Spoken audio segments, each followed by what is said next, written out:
Top of the first here in Lyndhurst, and with 2 runners on, it's Declan Devins with the RBI single, and North 2 champ Parsippany has a 1-0 lead over North 1 champ Jefferson here in this Group 2 state semifinal.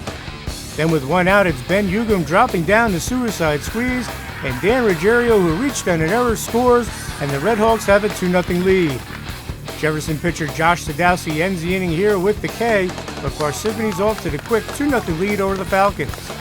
We go to the top of the second, and the Red Hawks load the bases with 1 out, and it's Dan Ruggiero with the RBI fielder's choice, which allows David Ton to score, and it's 3-0 Parsippany with 2 outs and runners on second and third. After an intentional walk loads the bases again, it's Anthony Scanelli coming through with the 2-run single as Dan Pico and Emil Matty score, and the Red Hawks have a 5-0 lead after 1.5 innings of play. Great start. Okay, bottom of the second, and Jefferson is threatening, but watch the Red Hawks turn the 5-3 double play to end the inning, and it remains 5-0 Parsippany.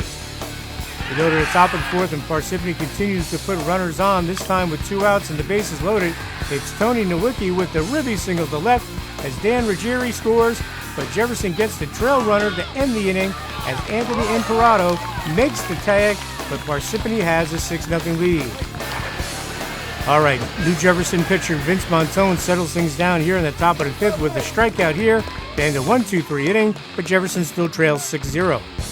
Bottom of the frame, and on the first pitch of the inning, it's Matt Ryan of Jefferson leading things off with this rip as he hustles it into a triple, and the Falcons have a runner in scoring position.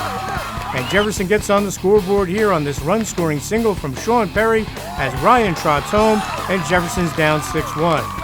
Then it's Brandon McNaught unloading this shot over the left fielder's head as Sean Perry barrels around and he scores, and McNaught turns on the Jets for the 2-run inside the park homer, and Jefferson's right back in the game down 6-3.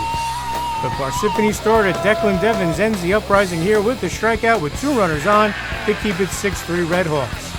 Top of the sixth, and the Red Hawks make it 7-3 here on this RBI single by Declan Devins as Emil Matty scores for Parsippany. And then watch Alex DiPietro race home here on the wild pitch, and Parsippany has a 5-run lead, 8-3, as we go to the bottom of the seventh.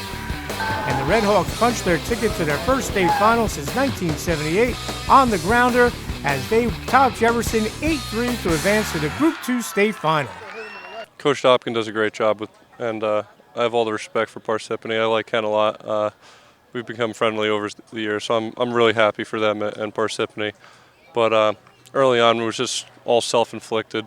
Not to take anything away from them because they are a great team, but in the third inning, we're down 5-0, and we have 7 walks, 2 errors, and they have 1 hit, and we have 2 hits, and we're down 5-0.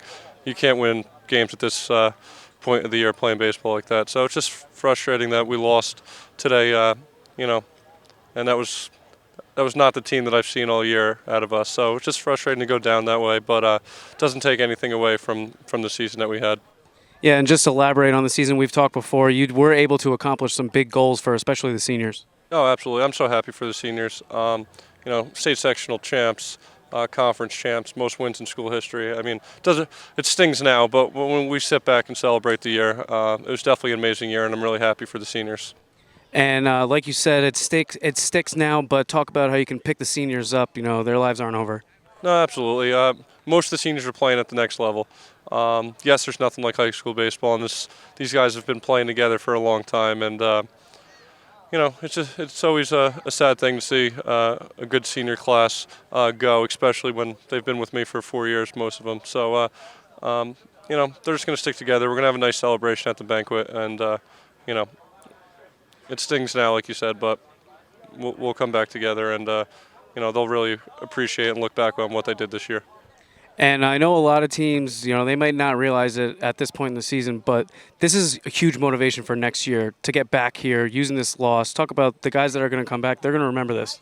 Oh, absolutely. We're not even thinking about that yet, but it does show that our younger players and some of the younger kids in our feeder program, we're all at the state sectional finals game at home. And just to see what it's like to get to that point and to see how awesome of an accomplishment it is really big for the future. And I know it's in the distance, but you mentioned the future. Talk about some of the guys you're looking forward to step up next year. Brandon Magnotta and Sean Perry have been starting since their freshman year, both juniors that are back. Have a couple juniors that play JV that we're going to need to step up, absolutely. But between Magnotta, Perry, Bremen, Haller, Ranzio, those 5 right there, got a ton of varsity time, especially in the States and down the stretch. So those are the guys that we're going to have to lean on next year for sure.